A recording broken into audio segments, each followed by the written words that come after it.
बिस्मिल्लाहिर्रहमानिर्रहीम। इय्याका नअबुदु व इय्याका नस्तईन। अल्लाह ताला की नेमत, रहमत, करम, फज़ल और शुक्र के साथ एफसीपीएस अगस्त बैच के लिए मैंने एफसीपीएस एंड गेम के नाम से सीरीज़ शुरू की थी, जो कि मैंने 7 अप्रैल से की थी। और आज मैं वीडियो बना रहा हूँ, इसके अंदर हमने एब्डोमेन और पेल्विस से शुरू कर रहे हैं इंशाल्लाह। जो चीज़ें इंपॉर्टेंट हैं वो हमने करनी है। देखो, एमबीबीएस में हम एग्ज़ाम ओरिएंटेड स्टडी करते थे, जिसके अंदर मैंने नर्व सप्लाई, मसल की ओरिजिन, इंसर्शन और वो सारी। यहाँ पे हमें मसल की ओरिजिन, इंसर्शन से कुछ लेना देना नहीं है ख़ास, ठीक है। उसके अंदर नर्व सप्लाई है, उसके कुछ रूट्स हैं, वो मैं आपके साथ डिस्कस करता हूँ, ठीक है। रियली सॉरी कि मैं थोड़ा सा लेट हो रहा हूँ, लेकिन इंशाल्लाह मैं कोशिश कर रहा हूँ कि एज सून एज पॉसिबल अपने सारे मामलात ज़रा क्लोज़ करके, या क्योंकि कुछ फैमिली मैटर्स भी होते हैं, वो भी देखने होते हैं। अच्छा, एब्डोमेन और पेल्विस के अंदर ना, एक तो आपने सारे के सारे फंडामेंटल कॉन्सेप्ट में एब्डोमिनल वाल के ऊपर फोकस करना है। एब्डोमिनल मसल और रेक्टस शीथ के बारे में आपको पता होना चाहिए चीज़ें। इनग्वाइनल लिगामेंट और कॉन्जॉइंट टेंडन के बारे में इंपॉर्टेंट पता होना चाहिए। इनग्वाइनल हर्निया के बारे में पता होना चाहिए, ठीक है। डायरेक्ट इंटरेक्ट इनग्वाइनल हर्निया होती हैं। पेरिटोनियम के बारे में, एब्डोमिनल कंपार्टमेंट, उसके आर्गन, और इसके अंदर हमारे पास ग्रेटर ओमेंटम, लेसर ओमेंटम और एपिपोलाइक फोराmen, ये चीज़ें कुछ पता होनी चाहिए। फिर हमारे पास कुछ रेट्रोपेरिटोनियल आर्गन होती हैं, इंट्रापेरिटोनियल आर्गन होते हैं, वो सारे के सारे आपको पता होने चाहिए। देखो, लेयर्स ऑफ एब्डोमेन बेसिकली हमारे पास कौन कौन सी होती हैं। अगर मैं इस एब्डोमेन को एक साइड से बनाऊँ, देखिए मैंने टाइम सेविंग के लिए ऑलरेडी जो है ना वो साथ साथ बनाता जा रहा हूँ। आप यहीं से प्लीज़ स्क्रीनशॉट ले लीजिएगा, क्योंकि बहुत मैसेजेस आते हैं कि नोट्स की पिक्चर भेज दो। यहाँ पे आप क्लियर इसको पिक्चर ले देखो। सबसे पहले आप सब गर्ल्स और बॉयज़ अपने अपने ना पेट के ऊपर हाथ लगाएं। आपको सबसे ऊपर क्या चीज़ फील होगी? स्किन, ठीक है। उसके नीचे आपको सुपरफिशियल फेशिया, ठीक है। अब यहाँ पे सुपरफिशियल फेशिया की जो लेयर है ना, जो ऊपर वाली लेयर होती है उसे हम कहते हैं फेशिया स्कार्पा, और नीचे वाली जो डीप लेयर होती है उसे हम कहते हैं सॉरी, सुपरफिशियल को फेशिया कैम्पर, और नीचे वाली को हम कहते हैं फेशिया स्कार्पा, ठीक है। एस जो है वो डीप जाता है, यूनोमाइडेटी निमोनिक्स, और सी जो है ना वो ऊपर होता है, कैट ऊपर ऊपर चलती है, तो वो यहाँ पे। फिर उसके बाद एक्सटर्नल ओब्लीक है, इंटरनल ओब्लीक है। फिर हमारे पास ट्रांसवर्सिस एब्डोमिनस होती है। मैंने थोड़ा सा ये बाल पॉइंट से लिखा, लेकिन ये ट्रांसवर्सिस एब्डोमिनस है। ये एक्सटर्नल ओब्लीक मैंने बना दिया, ये एक्सटर्नल हो गया, ये इंटरनल हो गया, ये ट्रांसवर्सिस एब्डोमिनस हो गया, ठीक है। अब ये जो हमारे पास लेयर्स है, इनको याद करना क्यों ज़रूरी है? क्योंकि आपके पास जो सिनेरियो आता है ना, वहाँ पे कहता है कि एक सर्जन जनाब उसने कट लगाया, ये लेयर काटी, ये लेयर काटी, या अब हर्निया वहाँ से हो गई, तो कौन सी चीज़ प्रोट्रूड करेगी? तो ये यहाँ से एमसीक्यूज बनते हैं, जहाँ पे सीपीएस भी आपको बताता है।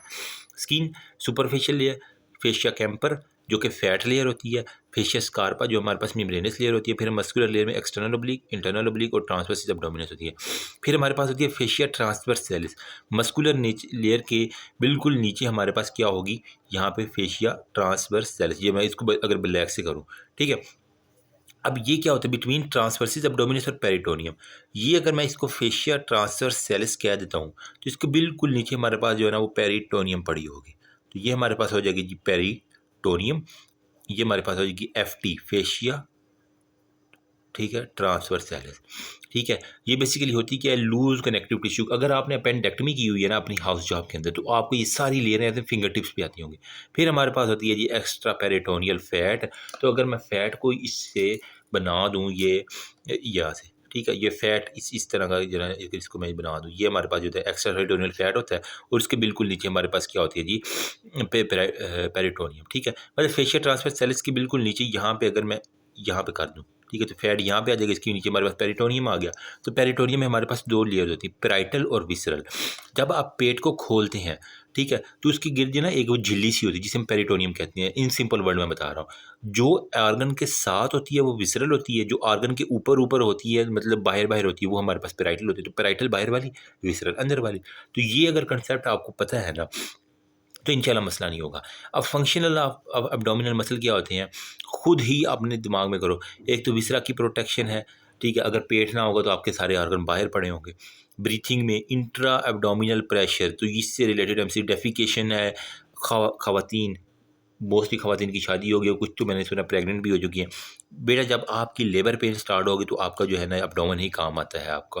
दाइयाँ कहती हैं ज़ोर ला भी ज़ोर ला, तो इसमें यही होता है। और बाकी हमारे पास जो मिक्चुरेशन है ना, ठीक है, उसके अंदर भी इसका रोल होता है। तो ये है एक जनरल सुपरफिशियल सा ओवरव्यू हमारे पास पेरिटोन एब्डोमेन और उसके बारे में, ठीक है। फिर हमारे पास होता है 2 टाइप्स ऑफ मसल होती हैं पेट के ऊपर, ठीक है? बेहतर यही है कि गर्ल्स और बॉयज़ अपने-अपने पेट के ऊपर से कपड़ा उतारो और पेट के ऊपर लिख लो हमारे पास जो है ना 2 तरह के मसल होते हैं। एक होता है हमारे पास लेटरल फ्लैट मसल, ठीक है?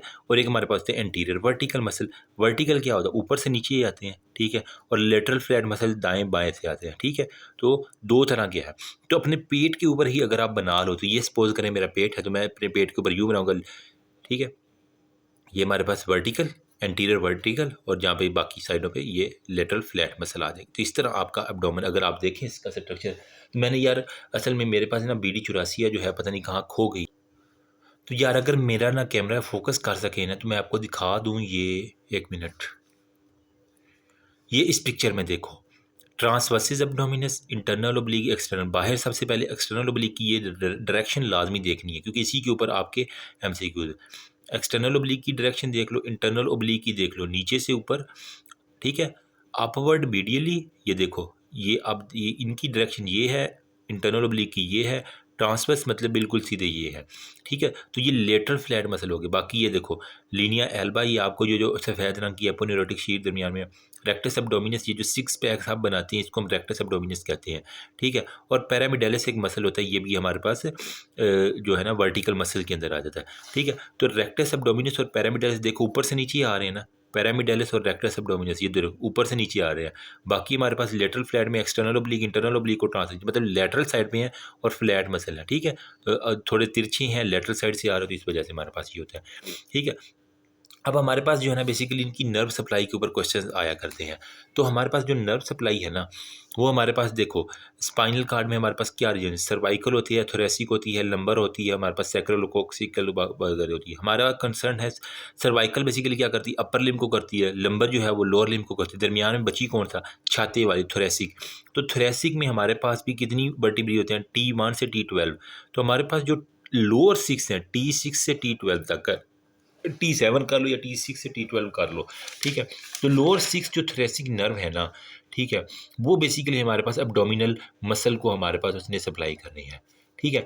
तो अब जो छाती के ऊपर जो नीचे वाली 6 वर्टिब्री है, ठीक है? क्योंकि ऊपर छाती में जो रिब्स वाली आ गई चीज़ें, यहाँ पे अगर मैं इसको ज़रा आपको यहाँ पे बताने की कोशिश करूँ, तो यहाँ ऊपर-ऊपर जो है वो T6 तक यहाँ पे आ जाएँगी, ठीक है? डायाफ्राम जहाँ पे था T6 यहाँ पे आ गया। उसके नीचे भी हमारे पास T7, T8, T9, T10, T11, T12, तो वो हमारे पास सारी की सारी हमारे पास पेट को करेंगी। तो अब ये ईज़ी हो गया याद रखना कि हमारे पास लोअर 6 जो नर्व है ना, ठीक है? क्योंकि अपर 6 तो उन्होंने दिल को करना है, लंग्स को करना है, तो वो हमारे साथ कंसर्न नहीं है एब्डोमेन में अंदर, ठीक है?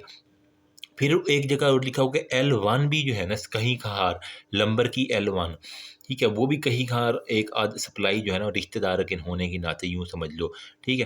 तो यूँ कह लें कि ये लंबर की L वाली जो लोअर 6 है और L1, ठीक है? इसके अंदर इलियो इंग्वाइनल नर्व ये बड़ी इंपॉर्टेंट होती है स्पेशली मेल्स, आपके लिए आगे मैं बता रहा हूँ एक चीज़, गौर से सुना मेरी वीडियो, ठीक है? अब देखो स्पाइनल नर्व की हमारे पास आपने पढ़ा होगा इसकी जो है ना 2 रूट्स होती हैं, वेंट्रल रेमाई, डॉर्सल रेमाई, ठीक है? वेंट्रल को हम कहते हैं एंटीरियर हॉर्न, डॉर्सल को हम कहते हैं पोस्टीरियर हॉर्न, ठीक है? ये मतलब बिल्कुल जनरल सा बता रहा हूँ कि जो क्योंकि हमने कुछ लिखना नहीं है, हमने सिर्फ एमसीक्यूज़ अपने क्लियर करने एक छोटा-सा कंसेप्ट देखिए उसके बाद हम एमसीक्यूज़ की तरफ शिफ्ट हो जाएँगे, ठीक है? जो वेंट्रल होते हैं, ठीक है? तो वो विम याद रखें वेंट्रल वाले हमेशा मोटर सप्लाई करते हैं, तो इन्होंने लोअर 6 के जो स्पाइनल नर्व से हमारे पास जो इसके वेंट्रल रेमाई आगे वाले एंटीरियर हॉर्न है, इन्होंने हमारे पास मोटर सप्लाई देनी है किसको? एब्डोमिनल मसल को, ठीक है? सप्लाई करते हैं एब्डोमिनल मसल को। बाकी डॉर्सल जो है वो हमारे पास सेंसरी सेंसेशन के लिए हमारे पास होती है। ईज़ी हो गया।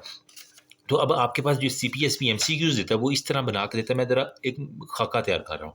Anterior horn of the lower 6 spinal nerve जो है ना वो क्या करती है? ऑल एंटीरियर एब्डोमिनल मसल को। तो लोअर 6 के एंटीरियर हॉर्न के ऊपर हमारे पास अब क्वेश्चन आ गया, ठीक है? तो वो हमारे पास एंटीरियर एब्डोमिनल वॉल को करेगी, ठीक है? बाकी हमारे पास इलियो इन्ग्वाइनल, इलियो हाइपोगैस्ट्रिक जो है ना वो हमारे पास लेटरल फ्लैट मसल वगैरह को हमारे पास ये सप्लाई कर देती होती है, ठीक है? तो ये हमारे पास एक जनरल सा ओवरव्यू हो गया एब्डोमिनल पेल्विस के बारे में। इसके साथ ही मैं आपको एक एमसीक्यू और क्लियर कर दूं कि एक्सटर्नल ओब्लिक की डायरेक्शन क्या होती है। अब यहाँ पे आपको कुछ रट्टा लगाने की ज़रूरत नहीं है। एक्सटर्नल ओब्लिक है ना, ठीक है? इसकी डायरेक्शन जो ये देखो इन्फीरो मीडियली नीचे है और हमारे पास मीडियल की तरफ ये फाइबर इसकी आ रहे हैं, ठीक है? गौर किया आपने, ठीक है? तो इन्फीरियो मीडियली ये एक्सटर्नल ओब्लिक के हैं। जो इंटरनल ओब्लिक है उसकी क्या होता है सुपीरोमीडियल, दोनों ने आना दरमियान की तरफ है, लेकिन ये नीचे से ऊपर सुप्रोमीडियल, ऊपर से मीडियल की तरफ आ रहे हैं, ये इन्फीरोमीडियल आ रहे हैं। जबकि हमारे पास जो ट्रांसवर्स एब्डोमेन है इसके हमारे पास जो फाइबर हैं ये ट्रांसवर्स के हॉरिजेंटल फाइबर है, ठीक है। मतलब जो राइट से लेफ्ट, लेफ्ट से राइट, तो हॉरिजेंटल फाइबर ट्रांसवर्स के, सुपीरोमीडियल इंटीरियर इंटरनल ओब्लिक, इन्फीरोमीडियल हमारे पास एक्सटर्नल ओब्लिक की हो गया, ठीक है। तो ये एक आपने बस ये डायग्राम याद रख लो दिमाग में, आपके पास सारी चीज़ें ही कोई A to Z क्लियर हो जाएंगी। ओके हो गया। अब हमारे पास जो है ना एक और चीज़ मैंने क्लिनिकल इंपॉर्टेंट की, इसकी एक्सटर्नल ओब्लिक के ना मसल की ओरिजिन इंसर्शन कोई भी नहीं यहाँ तक आज तक नहीं पूछी हुई, ठीक है। बस ये पूछते हैं कि जो एक्सटर्नल ओब्लिक है वो इंटरडिजिटेट किसके साथ करता है। वो हमारे पास जो है ना सीरेटस इंटीरियर एक मसल होता है आपके अपर चेस्ट का, उसके साथ जो है ना हमारे पास ये इसने इंटरडिजिटेट करना है। अब इसको रटा लगाओ या आप पूरी एनाटमी समझनी है तो एक लंबा केस हो जाएगा। तो यार ये देखो, वो कहता है external oblique muscle interdigitates with the serratus anterior muscle at the origin of the ribs, ठीक है। अब मैं आपको इसकी ना एक पिक्चर लगे हाथ दिखा देता हूँ। ये है जी हमारे पास एक्सटर्नल ओब्लिक मसल जो कि इन्फीरो मीडियली आ रहा था, ठीक है। इसने जाके इंटरडिजिटेट्स का मतलब होता है कि यूं जाके हाथ से हाथ मिला लेना, ठीक है। तो इससे क्या होता है आपकी जो अपर लिम्ब और एब्डोमेन और लोअर लिम्ब की जो मूवमेंट है ना वो एक इंटरडिजिटेट, मतलब कोई इसके अंदर झटके नहीं लगते। इंटरडिजिटेट में आपस में मिलाप करके ये हमारे पास सीरेटस एंटीरियर के साथ जो रिब्स के ऊपर से सीरेटस एंटीरियर के मसल आते हैं ना उसके साथ इंटरडिजिटेट करते हैं। तो होपफुली अब आपको ये डायग्राम काफ़ी, ये देखो यहाँ से बड़े अच्छे से, ये है हमारे पास जी एक्सटर्नल ओब्लिक के मसल, ठीक है। ये देखो ये किसके साथ इंटरडिजिटेट के lower part of the serratus anterior, ठीक हो गया। तो ये lower part of serratus anterior की था। तो ई ओ एक्सटर्नल ओब्लिक एस ए के साथ जो है ना वो क्या कर रहा है इंटरडिजिटेट कर रहा है। ईजी होगा, ये भी हमारे पास एमसीक्यूज है। इसी वजह से हमारे पास वो कहते हैं कोऑर्डिनेटेड मूवमेंट होती है, ठीक है।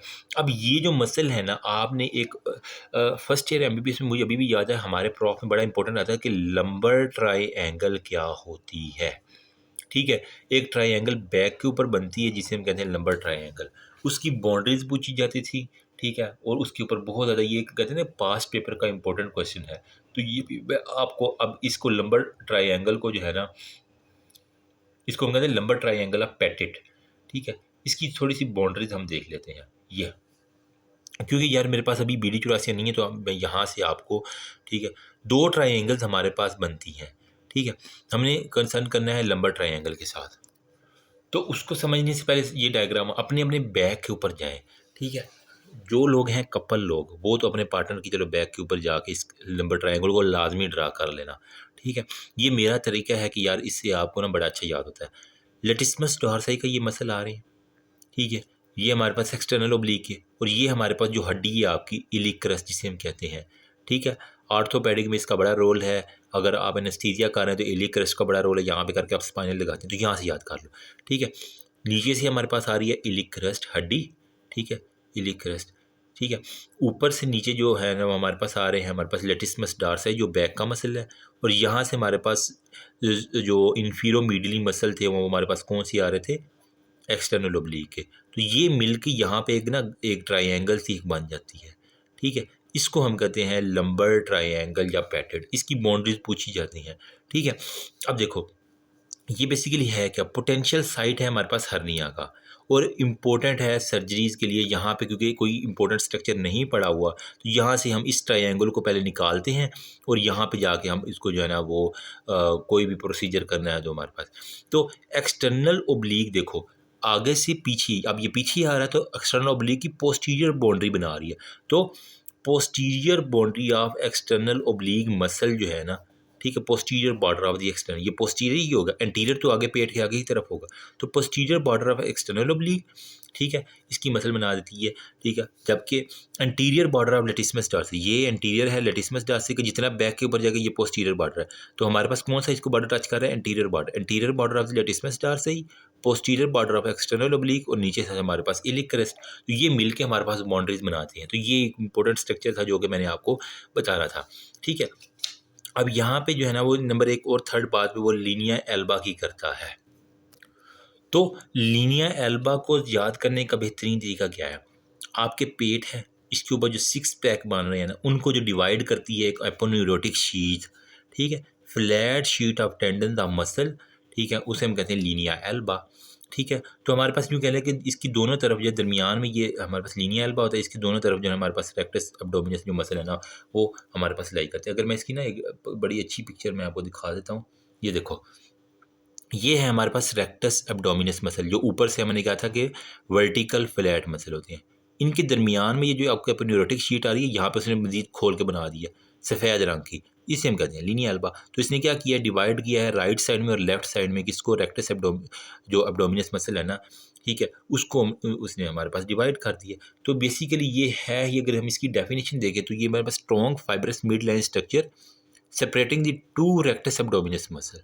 ठीक है, तो उसने क्या किया, दोनों रेक्टस एब्डोमिनस मसल को यूं थे, उन दोनों को आपस में डिवाइड, राइट और लेफ्ट में डिवाइड कर दिया। सिंपल सी बात है, ये हमारे पास लीनिया एल्बा की मैंने। ठीक है, अब हमारे पास ये देखो लीनिया एल्बा मैंने यहाँ पे एक बनाया, रेक्टस एब्डोमिनस होते हैं तो अबाव कॉस्टल मार्जिन होते हैं, बिलो कॉस्टल मार्जिन होते हैं, बिटवीन आर्कुएटर अबाव दी कॉस्टल मार्जिन हमारे पास। अच्छा, रेक्टस एब्डोमिनस अब हमारे पास बेसिकली है क्या, थिक फ्लैशी मसल है। ठीक है, इसको हम 3 पार्ट में डिवाइड करते हैं। ठीक है, अब यहाँ पे भी देखो, मैं इसका अगर अगर यार ये डायग्राम में दिखा दूँ, देखो ये है थिक फ्लैशी मसल है। ठीक है, मतलब फाइबरस से भरे हुए, 1 2 और 3 पार्ट में डिवाइड हो गया।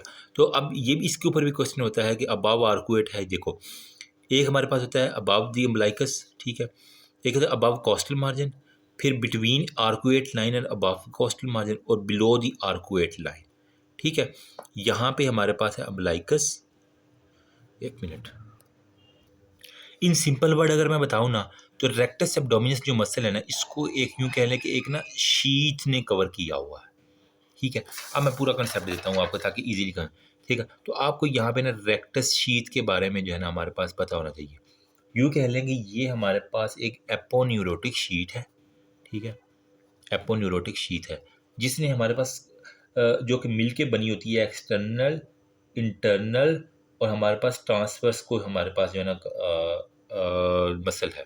ठीक है, किससे बनती है, एक्सटर्नल ओब्लिक, इंटरनल ओब्लिक और ट्रांसवर्सिस अब्डोमिनस से मिल के एक एपोन्यूरोटिक शीट बनती है, जिसने कवर किसने को करना होता है, रेक्टस शीट है, तो इसने हमने रेक्टस एब्डोमिनस मसल को, जो 6 पैक वाले मसल है, उसको कवर करना होता है। तो यूँ कह लें कि दरमियान में जो 6 पैक वाले ये मसल थे, इनको एक्सटर्नल, इंटरनल और ट्रांसवर्स एब्डोमिनल एक शीट बना के कहा, आओ बेटा मैं आपको कवर कर लेता हूँ। तो वो उनका अबू बन गया। तो अब ये जो रेक्टस शीट है ना, इसको वो कह रहा है कि हमारे पास इसकी ना 2 वाल होती हैं। एक होती है एंटीरियर वाल, ऊपर से कवर करती है, और एक हमारे पास होती है पोस्टीरियर वाल, दरमियान में मसल है, एंटीरियर और पोस्टीरियर वाल। अब इसको जो है ना, एक तो इसकी हमारे पास हो गई हैं 2 वाल्स हैं। ठीक है, एंटीरियर वाल और पोस्टीरियर वाल। अब इसके अंदर हम एंटीरियर वाल जो है ना कंप्लीट कवरिंग करती है, पोस्टीरियर वाल पीछे से रेक्टस एब्डोमिनस को कवर कर लेगी। बाकी कंटेंट में मसल इसके अंदर आ जाती हैं, आर्टरीज आ जाती हैं, वेन्स आ जाती हैं। ठीक है, अब इसकी फॉर्मेशन जो है ना, वो हमारे पास कहाँ कहाँ से होती है, अबाव दी कोस्टल मार्जिन, ठीक है, बिटवीन दी कोस्टल मार्जिन और आर्कुएट लाइन, और हमारे पास जो थर्ड वाली है वो हमारे पास कहाँ पे होती है, बिलो दी आर्कुएट लाइन। अब आर्कुएट लाइन कौन सी होती है, देखो ये आपकी अम्बलाइकस है, जो आपके पेट की बेली बटन है, इससे अगर हम 5 सेंटीमीटर नीचे जाएं तो हमारे पास ये प्यूबस है, प्यूबिक बोन है। तो प्यूबिक बोन अम्बलाइकस, इनके दरमियान में एक 5 सेंटीमीटर बिलो अम्बलाइकस एक लाइन है, जिसे हम कहते हैं आर्कुएट लाइन। ठीक है, तो हमारे पास क्या होगा, 3 पार्ट्स में कैसे डिवाइड किया, above the coastal margin, between the arcuate line and above coastal margin, ये arcuate line or above coastal margin, और बिलो दी हमारे पास आर्कुएट लाइन जो है ना, ये हमारे पास। तो ये आर्कुएट लाइन से नीचे, आर्कुएट लाइन ऊपर, coastal margin or above coastal margin, ये 3 हमने पार्ट्स किसके बना दिए, रेक्टस शीट के। तो इसके बारे में भी बड़ा क्वेश्चन पूछा जाता है। ठीक है, अबाव कोस्टल मार्जिन जो है वो एंटीरियर शीट से बनता है। ठीक है, एंटीरियर वाल एक्सटर्नल ओब्लिक से बनती है, बिटवीन कोस्टल मार्जिन एंटीरियर वाल भी एक्सटर्नल ओब्लिक मोस्टली जो है ना हमारे पास ये एंटीरियर, एक्सटर्नल ओब्लिक नहीं, बेसिकली हमारे पास एंटीरियर वाल जो है ना उसकी शीट की, रेक्टस शीट की एंटीरियर वाल को बनाना होता है। ठीक है, फिर हमारे पास जो है बिलो आर्कुएट लाइन जो है ना, वो हमारे पास फ्लैट मसल ऑफ एब्डोमिनल बनाती है। तो पोस्टीरियर वाल इस तरह हमारे पास ट्रांसवर्सिस एब्डोमिनल बनाती है। तो इंटरनल ओब्लिक जो है, इसके 2 लेमिना होता है, इंटरनल लेमिना होता है और जो कि ऊपर से एक आता है और एक नीचे से आता है। अभी मैं आपको डायग्राम दिखाता हूँ, उससे हमारे पास क्लियर हो जाएगा। ठीक है, तो हमारे पास जो MCQ CPS भी देता है, वो कहता है अबव कोस्टल मार्जिन जो है रेक्टस शीथ, वो anterior wall of the rectus sheath is found by external oblique muscle. ठीक है, तो आपके साथ ये ना मैं एक बुक शेयर करता हूँ जिसके अंदर हमारे पास ये डिवीजन, आप यहाँ पर रोक के ना इसकी स्क्रीनशॉट लेना, ये बड़े इंपॉर्टेंट है यहाँ से, क्योंकि MCQ आते हैं। Rectus sheath above the coastal margin anterior वाल एक्सटर्नल ओब्लिक एपोन्यूरोसिस से बनते हैं। ठीक है, तो मैंने कहा एक्सटर्नल ओब्लिक ने क्या बना दिया, interior wall of the rectus sheath, interior wall of the rectus sheath को एक्सटर्नल ओब्लिक ने बना दिया। जो बिटवीन कॉस्टल मार्जिन और आर्कुएट लाइन है वो हमारे पास इंटीरियर वाल एक्सटर्नल ओब्लिक बनाता है, पोस्टीरियर वाल जो है ना हमारे पास इंटरनल ओब्लिक बनाता है।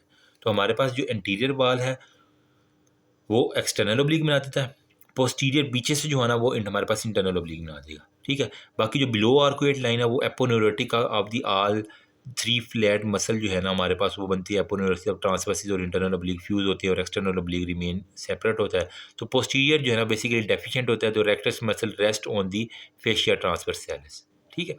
ये इसका एक स्क्रीनशॉट ले रहे हैं, इसको बार बार रिवाइज करें, इंशाल्लाह आपको जो है ना वो बड़ा अच्छा याद होगा। और इसके अंदर से यहाँ से देखा मैंने CPSP के MCQs आ रहे होते हैं, ठीक है। तो इसको प्लीज़ अच्छे से देख लीजिएगा। अच्छा, अब हमारे पास जो है ना रेक्टस शीथ एंटीरियर एब्डोमिनल वाल है, ठीक है। अब इसके अंदर जो हमारे पास जो आर्टरी आती हैं, जो क्वेश्चन आया हुआ है ना, अगर सर्जन ने सुपीरियर एपिगैस्ट्रिक आर्टरी काट दी है, काट दिया, इंफीरियर एपिगैस्ट्रिक आर्टरी काट दिया, तो कौन कौन से मसल आपके पास जाएंगे, इसके ऊपर क्वेश्चन आ रहा है आजकल। तो यार ये देखो, अब रेक्टस शीथ में मैंने क्या क्या क्या चीज़ें, इसके अंदर मसल भी है, नर्व भी हैं और आर्टरीज भी हैं, ठीक है। तो एक हमारे पास है सुपीरियर एपिगैस्ट्रिक आर्टरी जो ऊपर से आ रही है, और नीचे से हमारे पास आ रही है इन्फीरियर एपिगैस्ट्रिक आर्टरी, ठीक है। देखो ना, अब देखो एब्डोमिनल अयोटा होता है, एब्डोमिनल ये हमारे पास जो है ना कॉमन इलिक होता है, कॉमन इलिक से एक्सटर्नल इलिक होता है, इंटरनल इलिक। जो एक्सटर्नल इलिक आर्टरी है ना उसके ऊपर से हमारे पास इन्फीरियर एपिगैस्ट्रिक आर्टरी आ रही है। तो ये भी एक MCQ है कि जो हमारे पास इन्फीरियर एपिगैस्ट्रिक आर्टरी है वो कहाँ से आती है, ये हमारे पास एक्सटर्नल ओब्लिक से हमारे पास इन्फीरियर एपिगैस्ट्रिक आर्टरी आती है। जो हमारे पास सुपीरियर एपिगैस्ट्रिक आर्टरी है वो इंटरनल थोरेसिक आर्टरी से आती है। तो सुपीरियर वाली देखो ना, ये एब्डोमेन है, ठीक है। तो इसके ऊपर से एक आर्टरी आ रही है जिसे हम कहते हैं सुपीरियर एपिगैस्ट्रिक आर्टरी, नीचे से जो आ रही है वो उसे हम कहते हैं इन्फीरियर एपिगैस्ट्रिक आर्टरी। इन्फीरियर किसकी ब्रांच है ये भी पूछते हैं, एक्सटर्नल जो हमारे पास इलिक है उसकी ब्रांच है। सुपीरियर वाली किसकी है ब्रांच है, वो इंटरनल थोरेसिक आर्टरी की ब्रांच है। अब पूरी एनाटमी आपको पढ़ने की ज़रूरत नहीं है, सिर्फ ये रटा लगा लो या बैकअप जो कंसेप्ट है वो याद कर लो या ये डायग्राम जो है। देखो ये एक्सटर्नल इलिक आर्टरी से ब्रांच आई इंटरनल इन्फीरियर एपिगैस्ट्रिक आर्टरी, ठीक है। तो इन्फीरियर एपिगैस्ट्रिक यहाँ पे आई, सुपीरियर एपिगैस्ट्रिक ऊपर से कहाँ से आएगी, वो इंटरनल थोरेसिक से आएगी, यहाँ पे आ गई है नास्टमोस खाती है। अब आता कि ये देखो ये एक्सटर्नल ओब्लिक है, इंटरनल ओब्लिक है, ट्रांसवर्स एब्डोमिनस, ये आर्कुएट लाइन हमारे पास आ गई, बिलो अम्बिलिकस ये आपके पेट बेली बटन है, ठीक है। उसके बिल्कुल 5 सेंटीमीटर नीचे हमारे पास ये एक लाइन होती है जिसे हम कहते हैं आर्कुएट लाइन, ठीक है। तो below umbilicus 5 centimetre below umbilicus हमारे पास ये सारे के सारे, ठीक है। तो external oblique, internal oblique, transverse, ये सारा दरमियान में हमारे पास जो रेक्टस के दरमियान में एक लीनिया एल्बा हमारे पास आ रहा था, ऑलरेडी हम देख चुके हैं, ठीक है। ये अब मैं पीछे से देख रहा हूँ, ये मसल आगे है, उसके पीछे ये आर्टरी सारी है और उसके पीछे मैं खड़ा होकर देख रहा हूँ बंदे को, ठीक है। समझ आ रही है आपको। तो मसल हमारे पास क्योंकि इंटीरियर वाली वाल आगे है, ये मैं पीछे से आकर देख रहा हूँ। और ये जो येलो वाली सॉरी ये ब्लू पानी वाली है, ये इसको आप समझ लीजिए ये रेक्टस शीथ हमारे पास जिसने इनक्लोज किया हुआ सारे के सारे स्ट्रक्चर को, ठीक है। अब कहते हैं कि अगर सर्जन ने सुपीरियर एपिगैस्ट्रिक आर्टरी खुदा न खास्ता काट दी है ड्यूरिंग सर्जरी, वो कहता है क्योंकि सर्जरी वालों ने, तो अगर उसने तो कौन सा मसल नेक्रोस होगा, तो जनाब कोई मसल नेक्रोस नहीं होगा। क्यों? क्योंकि उसके पास नास्टमोसिस बाकी आर्टरीज का है, तो वो मसल जो है बाकी आर्टरी से सप्लाई लेता रहेगा, तो उस वजह से कोई मसल नेक्रोस नहीं होगा, ठीक है। नो इन्फ्रैक्शन नो होगा, ठीक है। अब हमारे पास जो है ना, अभी तक हमने दो आर्टरी सुपीरियर एपिगैस्ट्रिक और इन्फीरियर एपिगैस्ट्रिक, एक और होती है हमारे पास उसे हम कहते हैं सुपरफिशियल एपिगैस्ट्रिक, जो ऊपर ही ऊपरी रहती है। सुपीरियर की ऊपर वाली, इन्फीरियर नीचे वाली, एक जो है बिल्कुल सरफेस के ऊपर जिसे हम कहते हैं सुपरफिशियल एपिगैस्ट्रिक आर्टरी। वो कहाँ से आती है, वो फेमोरल आर्टरी से जो आपकी टांग की है वहाँ से, और ये हमारे पास सेफनेस ओपनिंग के अंदर आपको मिल जाती है। ठीक हो गया। तो यार अभी तक तो आपने यह ना रेक्टस शीथ के बारे में ये चीज़ें इंपॉर्टेंट हैं, इसके ऊपर मैंने जोर इसलिए दिया कि अगर ये बैक ऑफ द कंसेप्ट होगा तो फिर हम MCQ यू चुटके हम इंशाल्लाह खा लेंगे। अगर आपको बैक कंसेप्ट नहीं होगा कि कौन सा मसल किसके साथ जाके जनाब इंटरडिजिटेट कर रहा है, लंबा ट्रायंगल की बाउंड्रीज नहीं पता, तो फिर आपके लिए MCQ जो है ना रट्टा लगाना बहुत मुश्किल हो जाएगा। देखो रट्टा ज़रूर लगाओ लेकिन कंसेप्ट भी साथ होगा, तो ऊपर नीचे थोड़ी सी MCQs होंगे तो आप इजीली इंशाल्लाह क्लियर कर लेंगे। ठीक है, अभी तक के लिए इतना ही। नेक्स्ट वीडियो जो है ना वो मैं इंशाल्लाह जो है ना इनग्वाइनल लिगामेंट, इनग्वाइनल कैनाल और टेस्टिस और इसके ऊपर जो है ना वो बड़ी मज़े की वीडियो आने वाली, पीनस के ऊपर जो नर्व सप्लाई है उसके ऊपर करूँगा। ठीक है, तो अभी तक के लिए इतना ही। होपफुली कुछ ना कुछ मेरी एफर्ट्स आपके काम आ जाएंगी इंशाल्लाह। मैं खुद नालायक सा हूँ लेकिन जितना मुझ बंदा ने चीज़ को आता है आपके साथ share. That's all about. Thank you so much. Remember me also your precious player. मिलते हैं अगली वीडियो में, मिस नहीं कीजिएगा। इंशाल्लाह मेरे लिए दुआ कीजिएगा कि अल्लाह ताला मेरे मामला आसान करे। बहुत परेशान हूँ आजकल लेकिन इंशाल्लाह सारे मामला हल करके आपके पास दोबारा अगस्त वालों ने जिन्होंने अटेम्प्ट देनी है एफसीपीएस की, उनके साथ मेरा वादा रहा कि मेरे साथ अगर जुड़े रहेंगे तो इंशाल्लाह मैं कोशिश करूँगा, ज़िंदगी रही, अल्लाह ने ज़िंदगी दी तो पास करवाएँगे सबका। जज़ाकल्लाह खैर। दुआ में याद रखिएगा। अल्लाह